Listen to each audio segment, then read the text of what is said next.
Good afternoon and happy new year. How are we doing? Who have we got out in the room? I can see a couple of familiar faces there, which is just awesome. Lurking is totally cool if that's what you want to do. But I spy a K of double K. How are you doing? I spy a Radiant Leaf.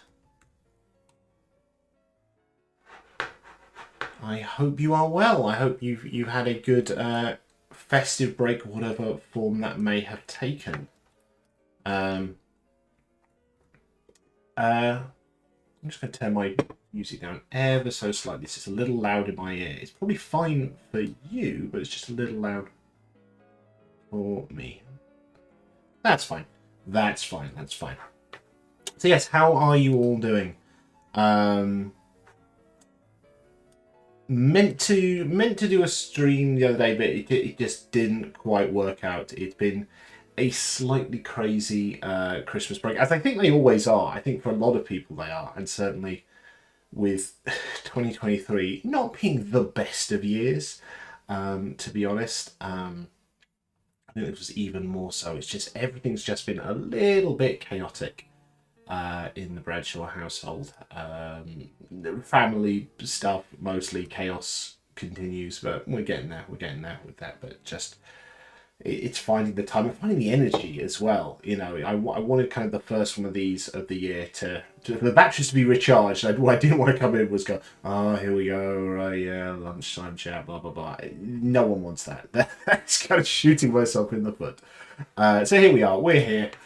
We made it. It's 2024, and let's hope 2024 is a better year than 2023.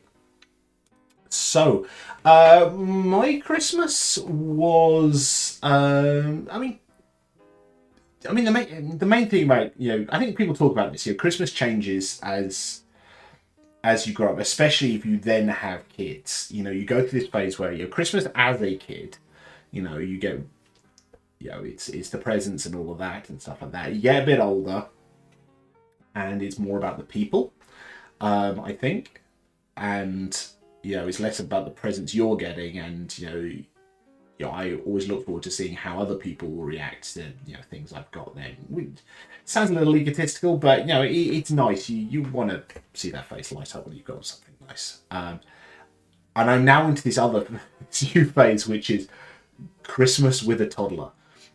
So our 4-year-old, she absolutely loved it. Last year she enjoyed it, but she didn't get it. It was, there's things, there's people, there's presents, she wanted to open everything. That was my main takeaway from the previous Christmas, was that, she got used to, oh, you gotta, there's things in wrapping paper, so we opened them and, there's stuff inside. And then she had that that novelty with every time mail arrived. Like, she wanted to open, a bank statement, and it's like, hey! And it's like, no. One, it's a letter, so we don't need to celebrate when we open it. Secondly, it's a bank statement. There's never anything good in a bank statement, even if you're all right. Bank statements are always a very deeply depressing thing. But so she had that for a couple of weeks after the previous Christmas, where everything she wants to open with a celebration, which I appreciate her energy. This year, she kind of got it a lot more because there were family visiting and stuff like that.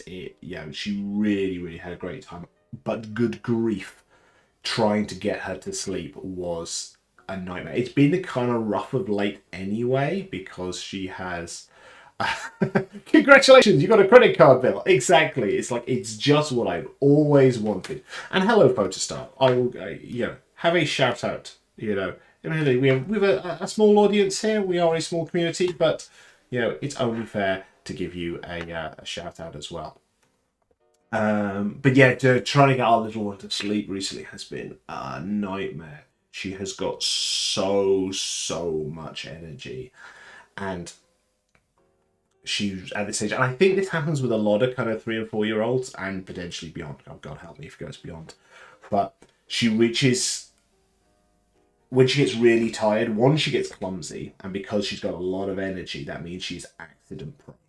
but then she also gets very stubborn, very rebellious, so once she falls into that window, there's no chance we're getting her down by just taking her up to her room or in our room and kind of snuggling to sleep or reading stories and stuff like that, because not only will she want to stay up, but she will actively fight going to sleep. If she feels herself starting to drift off, she will find something to hype herself up again. Whether it's asking for a drink even though she just had a drink, whether it's singing songs, whether it's finding something nearby within arm's reach that she can play with, because she has started doing, and it's adorable. It's absolutely freaking adorable, but she's doing a lot of kind of play on her own. So if she's got toys, she will play make-believe and do, she'll start telling stories with them, which is amazing. Her capacity for imaginative play is fantastic. But, it'll mean she finds stuff to distract herself with, so it's like, oh, good grief. So we've had to do a lot of driving around in the car, which we haven't had to do for a while. We had to do it occasionally, but it's become a bit more of a regular thing of, right, we're just going to drive her around for a bit and she's going to fall asleep. And because she's fighting it, she'll be like singing in the back of the car. Singing, asleep. The moment when she pushes it so far that she's got nothing left, and then suddenly, bam, she's asleep. Oh wow, it is exhausting. It is exhausting.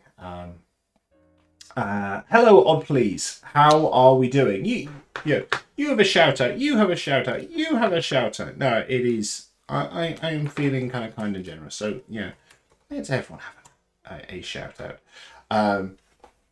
I hope you're well, and I hope 2024 is treating you well so far. So Christmas was it was fun. It was fun. It was just exhausting. It really was. I think the last parental anecdote I'll put on this one is I ended up Christmas Eve. I ended up. It'd be better if the dog would learn to close the door. Be right back.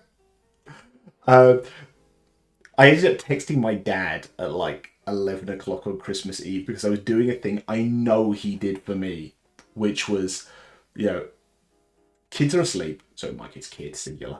We're wrapping the presents, and, and I was doing the thing he did for me, which was getting out, big plastic toy, out of the box already, putting the batteries in, putting the stickers on, and then trying to put it back in the box and make it look like it's never been opened. I think there were many years when I was a kid where this happened with like Megazords and stuff and various other kind of Power Rangers-y type toys and other stuff. But I particularly remember it with Megazords just because they had like 1 million stickers. And I have a vague memory of like maybe the first time this happened. Maybe it was when I got like the first kind of Power Rangers toy for Christmas that it had like instructions. I was looking at it and said, "Oh, yeah, you've got to put stickers on." Mine's already got stickers on, and I hadn't twigged that clearly, my dad had done it, the night before. So I sent him a text at 11. It's like, I'm doing the thing, Paw Patrol, air carrier, putting stickers on, putting the batteries in and stuff like that, it's weird being on the other side of that one, and it was the ritual as well, which is for the last few years, inevitably when we end up wrapping presents, I've mentioned this before, it's like I'm sponsored by them, and I'm not. I will happily take a sponsorship from them. Drinking Baileys and watching a Christmas film. In this case, it was Home Alone 2, and this is something that my niece threw at me the other day. Normally I watch Home Alone at some point over Christmas because for me it is one of the definitive Christmas movies. It really is. But she pointed out to me that, she prefers Home Alone 2. Now, I like Home Alone 2. I hadn't watched it for a few years, though. And I think she's got a point. I'm not going to lie on this one. Now, I think Home Alone, the original, has more nostalgia for me. It is just a great big bundle of nostalgia, I can't remember when it was, but it's probably one of the first films I saw in the cinema. Maybe. Not sure. I'm not sure if that's actually true, but certainly it's one of the first ones I remember kind of seeing as a kid. Now, whether I did see it in the cinema, when did Home Alone come out? Home Alone. Home Alone came out in 1990, so I think it is entirely possible that I saw it in the cinema. Or if not, then, a VHS was bought for us. I would have been Christmas 1990. I would have been 5. I think it is possible that I saw it in the cinema. I don't know if it's a real memory or not, but yeah, I think it's possible. So there's a huge amount of nostalgia for me for Home Alone, but I think Home Alone 2, taking away the nostalgia, I think might be a better film. And I think that if only for stuff like Tim Curry's role. Tim Curry is absolutely fantastic in Home Alone 2, as only Tim Curry can be. And I think actually, unquestionably, it's true. It's definitely the first thing I saw Tim Curry in. And therefore, in my mind, that is who, that's the big role that Tim Curry's famous for. And clearly he is famous for so many other roles. Absolutely fantastic roles, whether it's kind of, Rocky Horror or Treasure Island and stuff like that. There's a lot of great roles he's done, but for me, it's always the guy. Does he even have a name? His character, but it's the hotel manager bloke, at the Plaza Hotel. Let's not talk about Donald Trump. But yeah, I think it might be a better film. I mean, the one thing that maybe downgrades it a bit is while I think there's a lot of memorable traps in Home Alone 2, they are definitely more brutal than in Home Alone 1, I think. So that maybe makes it less kid-friendly. I remember being a bit creeped out as a kid by the bit where Marv grabs the taps with the electricity going through it. And I love the visual gag of it. The fact that it is a ballsy visual gag to have him, not only his hair go crazy, but then you cut to an actual freaking skeleton for a second. I think that creeped me out as a kid. So I think it's maybe less kid-friendly, but I think as an adult, I think it's objectively a better movie. Maybe. And that could be heresy, saying that. The character's title was Concierge. I can't pronounce it. Concierge. Yes, you're absolutely right. So that was fun. So that was my Christmas Eve, was drinking Baileys, wrapping Paw Patrol toys, and watching Home Alone 2. But it was good. It was good. Christmas Day it wasn't quite what we were expecting, essentially, is what it was. So I don't know if this was a miscommunication or something like that, but we've been talking for a while that we were going to have my sister-in-law's family and my father-in-law round for Christmas dinner. Because we moved back, we were now in the area, and, our house isn't big, but actually it's got quite a nice space for, having Christmas dinner in. We've got an extendable table, which, can go pretty big, which is cool. So we talked about this for a while, and then, I want to say about 4 days before Christmas, we just kind of mentioned this. I said, what kind of time are you coming over? And so it's like, oh, I thought you were coming to us. What? And things had happened. I don't know what happened. It was just like, well, fine, we'll do that. So what we ended up doing is we ended up going to my sister-in-law's for Christmas Day itself. And then they came to us on Boxing Day. So we kind of had 2 Christmases in that sense. But it was good. It was nice to see people. I mean, we were exhausted. I mean, I think it doesn't matter how, nice your family are. Hosting and being around lots of people, it's a lot. And, when you add into the mix then that we have a 4-year-old and they have a big black Labrador. So the amount of kind of hyperactive energy in the room is a lot. But it was good. Christmas Boxing Day was all good. Got to see family, which was great. New Year was a bit of a bust, but I think I'm gonna be frank on this one. I'm not a big fan of New Year. It's kind of cool as a. I think it's overhyped.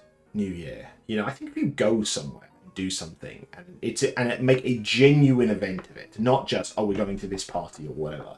If you go away for something for New Year, I think it can be quite something. But I think generally otherwise it's kind of overhyped. And this one in particular, we were intending to have my father-in-law and a couple of people around, and then my he just wasn't feeling well. He kind of overdone it.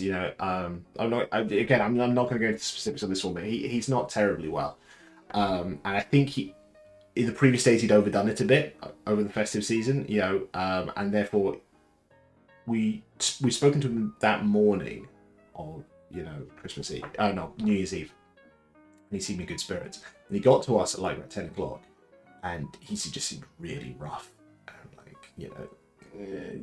it's okay. We don't have to do this. And then we ended up taking him home because he just wasn't well. I mean, he's fine now, but I think he just overdone it a bit. So yeah, New Year's, the strike of midnight. I was looking after the toddler who had not gone to sleep, because we'd completely failed to get her down at like 7 and 8, and then it ended up into people being there, and then she was pushing it and stuff like that, and it was crazy. So I had the hyperactive toddler who wasn't asleep at 12 o'clock.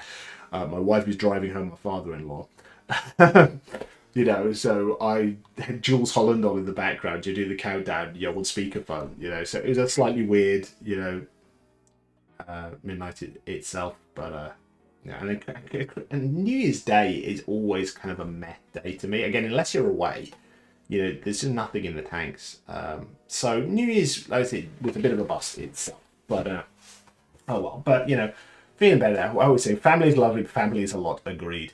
And New Year's Eve is great when you are less than 25. I absolutely agree. It can be good, like I said, if you go away and do something,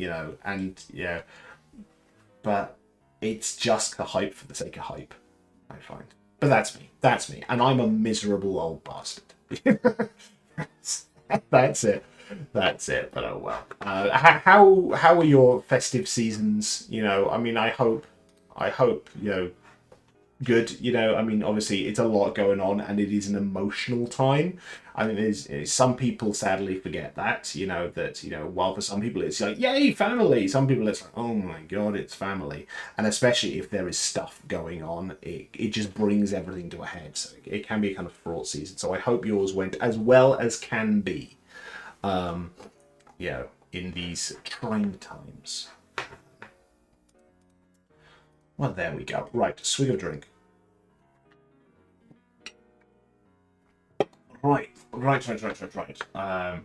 He glances across at his notes because he trying to remember what on earth's going on. I don't even know what day it is, to be honest. I mean, that weird limbo period. I think everyone is, where especially if you've got to go back to work, but you don't like start on a Monday because New Year's Day was Monday. So I wasn't back to work on a Monday, so I don't know what day it feels like. And I'm literally glancing at the corner of my window before I say, it doesn't feel like a Wednesday, to check that it is indeed a Wednesday, because, I'm tired. What would I say? I skipped the whole thing, as I do most years. The boy decided to buy me a new dressing gown. My old one is 20 years old, so I suppose it's about time, so I've been living in that. That is an excellent present. Cozy, snug stuff like that is, underrated, absolutely. I became aware of slippers a few years ago, and again that reiterates me just being old. Essentially, it's because the house we were in, and it's still true of this house, had not hardwood floors because we're not freaking minted, but they're hard enough and non-carpeted, and my feet were getting sore. And because I work from home, I spend most of the day in the house, and therefore, feet were getting sore. So I started wearing slippers in the house, and now I just go through pairs of slippers. So, in terms of a cozy kind of present, absolutely things like warm socks, nice pair of slippers. If I could get away with wearing a dressing gown for work, I would probably do it. I'm still using a pair of flip-flops older than a dressing gown. Can't live without them.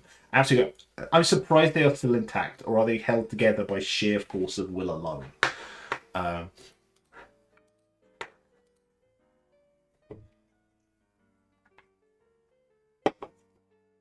Yeah. So what else is going on? Well, various bits and pieces. So, let's start with a kind of a fun announcement thing. I've been talking for a little while about I'm going to be doing a streamed actual play, and it looks like it's actually happening, which is awesome. So, and you touched wooden desk to make sure I don't jinx this. It looks like we're like 90% sure of this one now. on Friday the 26th of January, 8 o'clock ish, TBC. I'll be running a streamed game of Little Bit Fierce, which will be playtesting the new Blunderlings expansion, which will be very, very fun. It sounds crazy because I've been, plugging Little Bit Fierce for so long, but I've never actually been able to run a game of it, because, a little one, was 2 when I released it, I think. Maybe just turned 3. No, I think 2. I haven't run my own game. Loads of other people have playtested, but I haven't run my own game before, which is kind of crazy. So I will be running it, which will be a lot of fun. I will also be doing the actual play stuff on stream, so I'm going to be doing the tech side of things, so that is a step up in my streamingness.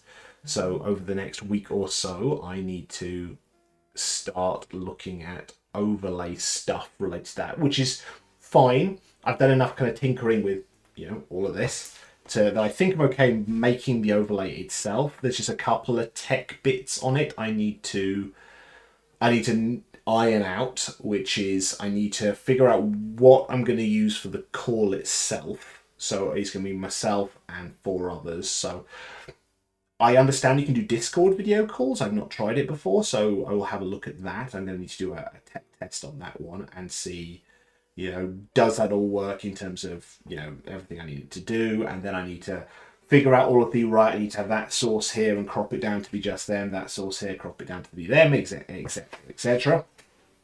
So I need to figure out all of that, which doesn't sound too bad, but I just need to give it the time and test the heck out of it. I also want to make sure I've got captioning on. So I have captioning by default. If you've not seen, you can click on the window and there's, I think it's a CC icon, and you get auto-generated captions based on what I'm saying. But for an actual play, I really want to have what a lot of other people do, which is essentially, I think it builds into whatever video call you're using, so that actually it calls it out by person. So it'll say, Dave, the blurb of what I've just said, and then, someone else's name, whoever's in the game, and what they said, because if just being a stream of words without identifying who's been speaking is not great from an accessibility point of view. So I want to do that one properly. So I need to talk to some people about that, about the best way to do it. But I think it'll be interesting. I'm not going to go bananas with it, because if I do too much with it, I will just mess it up. So it's going to be, I don't think I'm going to do music or anything for it. It'll be quite a simple interface. I just want to get that bit working, run the game, everyone has fun, get some feedback on the game itself, and then release the damn thing. But I'm looking forward to it. And it's nice to have a date almost completely fixed in the diary. So very, very much looking forward to that. That is going to be a lot of fun, methinks. So I'm hoping, I'm just going to confirm with the last player of that soon, in the next couple of days, and then I will start rolling advert stuff on that. I'll do a blurb and start building up a bit of hype, which would be nice. It would be a shame to put in the work and only one person's in the room. But I'm looking forward to it. It's Friday 26th, 8 o'clock-ish UK time. Details to be confirmed and set in stone very soon. Afternoon, Sam Size, how are you doing? I hope you are well. And thank you for joining us today. We've just been talking a little bit about, Christmas, New Year, and the like. Ups and downs of that. So, with a small tangent into Home Alone 2. I just talked about the fact I'm going to be running a streamed actual play. My first actual play where I'm doing the tech side of things. I'm doing it on my own channel on Friday 26th. So I'm looking forward to that. I've got a lot of work to do to prep that. I mean, the actual game is prepped. I just need to do the tech prep for that one, because if I balls that one up, it will not go well at all. Though I may have a back. I may have something in my back pocket for that one, which is sod the interface. I'll just share the Discord or the Zoom window in its entirety, and we'll just do it without bells and whistles. So I'll probably have that as a backup just in case it goes completely tits up. But I'm looking forward to it. It's gonna be a lot of fun. I hope it's fun for the players and people watching it. And it's a big old step in terms of myself as a streamer and a dungeon master and a writer. So that'll be good. That'll be good. So I hope you are well. Sorry, I'm sniffing around. I'm still on the tail end of the cold here. We've done a lot of COVID testing over the last week or so. It's one of those like, this has got to be COVID, right? And to be honest, it may well have been, but no matter how many things I've shoved up my nose, it suggests it's not. So I think it's just some sort of general winter lurg. Right. Before I blether over it, we have ads popping up in 30 seconds. So I think let's jump over to a brief ad break on that one. And what's the time? And we'll be back at, let's say, 33. So about 4 minutes or so. So stretch, grab a drink, buy a break if you need to. Ads are coming on in just a second, and I will talk to you all again in about 4 minutes or so. All right? And we're back. Hope everyone is feeling more comfortable. And I have no idea what ads you may or may not have seen there. On that note, stuff is in the works to get some exciting subscription-y stuff sorted. I mean, there are subscription tiers here. You are most welcome to subscribe if you would like to support me. Not a sausage ad-wise. Who knows? Twitch is weird. It says it random. I know it ran for some people, but we'll see. It has been playing up a bit of late. There we go. Oh well. But yeah, subscriptions exist. If you would like to support me, you are most welcome to do so by subscribing or sending me bits. That's cool. Stuff is in the works related to that. So I have reached out to the wonderful Sleepiest Designs, who I think many of us know. And Jenny is going to make me some cool emotes and channel point icons and stuff. So that's pretty awesome. If you don't know Sleepiest Designs' work, Jenny is freaking awesome. She makes adorable stuff. And is available for commissioning for cool stuff like Twitch emotes. Yeah, absolutely awesome. So please have a look at that if you're looking for pretty things for Twitch streams, tabletop RPG stuff, all sorts. Train of thought has completely gone. We've got about 10 minutes left before, sadly, I have to go back to the day job. Though I am hoping in the next couple of days to do my next gaming stream. For those who've not joined for any of them, I've been replaying Tomb Raider, the 2013 first of the reboot ones. So I've been playing that through with varying success. Some streams I seem to be absolutely in the zone and doing incredibly well. The last stream was an absolute frickin' shambles. I clearly lost any skill I had at playing that game over the Christmas period. But it was a lot of fun. I think we're probably, we'll see, 1 or 2 streams from the end of that. And then after that, I'm going to replay Max Payne 2. Which I have not played in a long time, but is an awful lot of fun.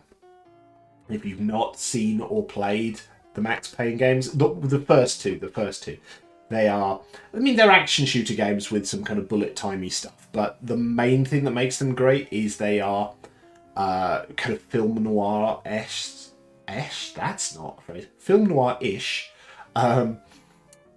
in a kind of very knowing way. It not quite parody, but it doesn't take itself enormously seriously or that, but it's a lot of fun. Yeah, I'm going to be playing that soon. So we'll see. 1 or 2 more streams of Tomb Raider, and then we'll go on to Max Payne 2, and we shall see how we get on with that.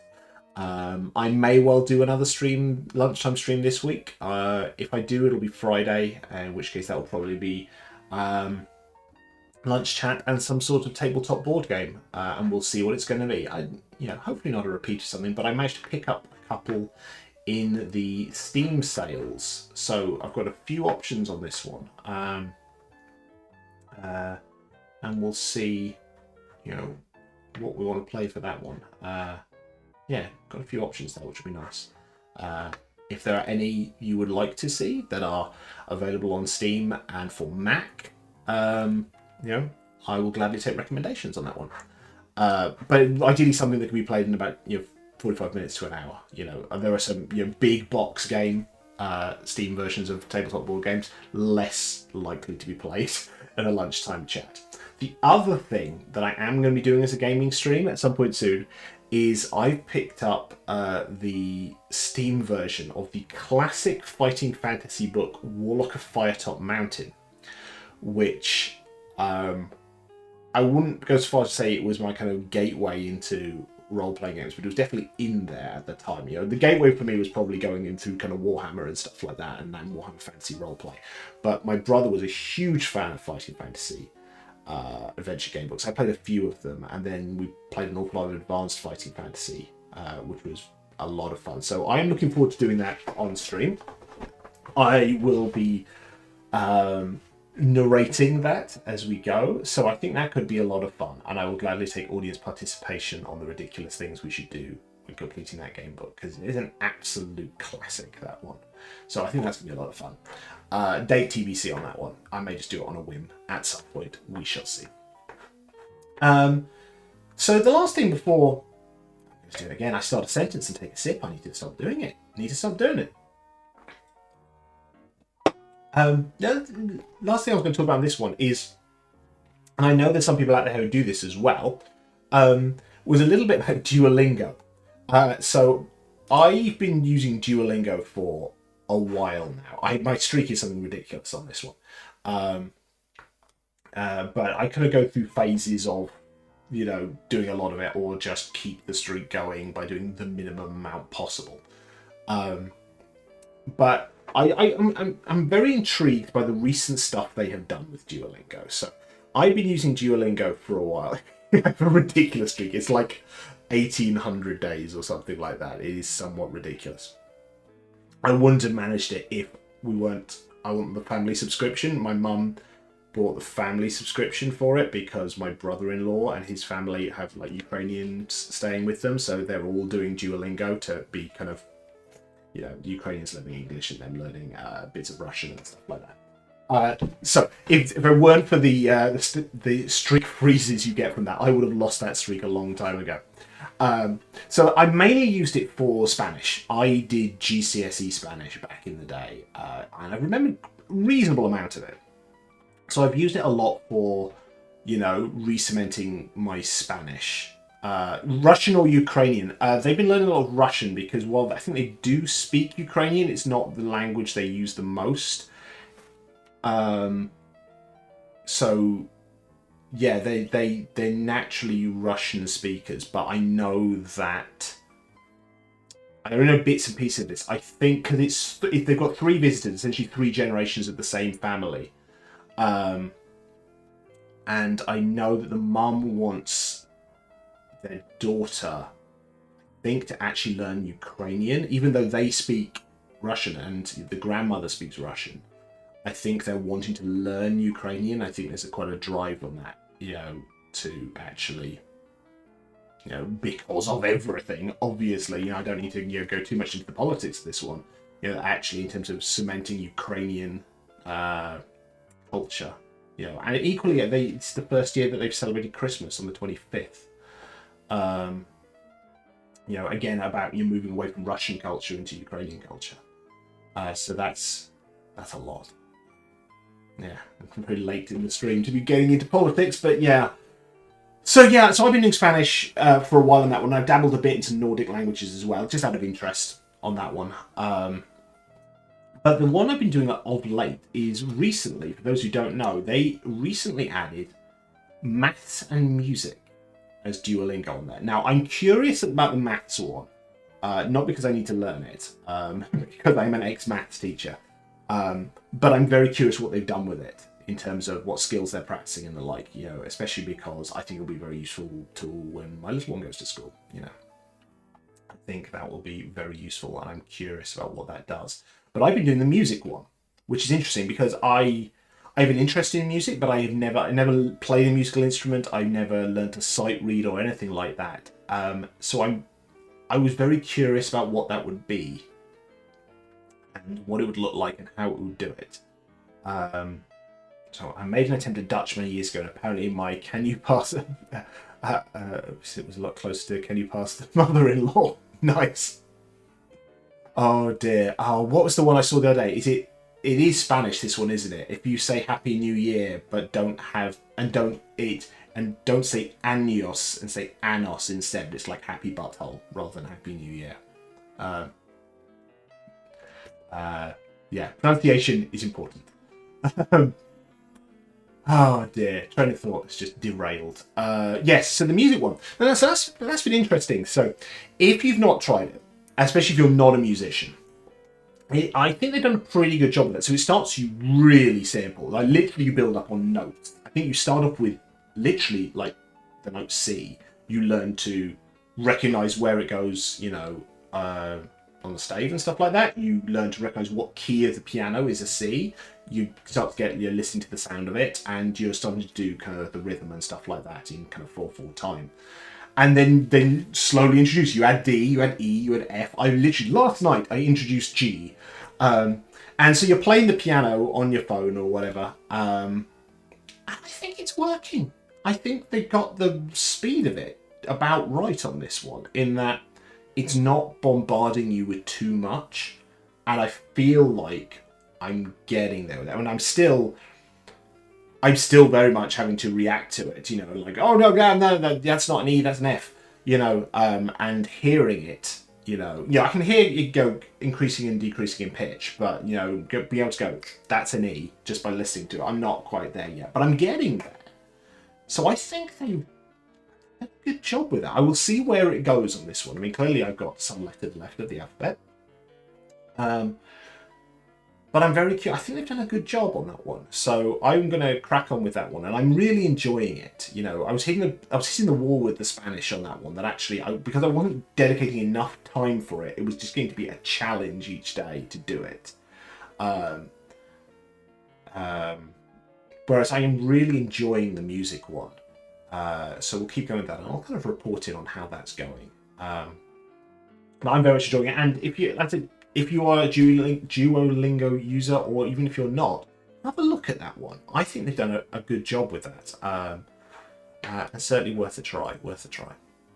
Okie doke. Right, let us start wrapping this up because I have to get back to the other job. So, I imagine you all know where to find me at this stage. Main places you will find me are Twitter and Blue Sky. Twitter, I am now DC Bradshaw RPG. I've moved away from Curious Penguin just to try and standardize my names of stuff. You can find me on Blue Sky at dcbradshaw.com. I tend to post similar sort of stuff in both places, but Twitter is increasingly a, you know, catastrophic bin fire. So if you actually want to see what I'm posting rather than various porn bots, you know, Blue Sky's probably a better bet. And if you need an invite for it, you know, just ask me. I've got like 5 of them. I think most people do at this stage. My website, dcbradshaw.com, has all my stuff, all my tabletop RPG resources, as well as education-y stuff, so please take a look at that. If you'd like to support me in the long term, and you know, this has taken a big dip of late because of financial crises, I have Patreon and Ko-Fi, DC Bradshaw RPG on both. I'm probably at some point in the near future going to move completely to Ko-Fi rather than Patreon. But please support me if you can, whether it's ongoing or whether it's a one-off contribution. All my Ko-Fi stuff goes towards, as you can see in the bar here-ish, supporting the upkeep of the tabletop created RPG, which I manage and host. But it costs me about 15 quid a month to do so. Now I'm happy to take on that cost, you know, but it would be great if, you know, something came from donations, which would be good. So whether it's a monthly thing, whether it's a one-off thing, any donations are gratefully received. Equally, if you want to subscribe, that's cool as well. Right. I think I have blethered enough. I have to get back to work. Thank you so much for joining me. If you've not done so, follow, subscribe, turn on notifications so you know when I'm going to stream again, especially as I start to do more and more evening gaming streams, sometimes on a whim. So notifications are very useful for having an audience for them. Let us see if anyone's about. I think a lot of people are not quite back after Christmas yet. I see no one for the raiding, so we will not do a raid today. I wish you a wonderful afternoon or evening, whenever it might be for you. Take care.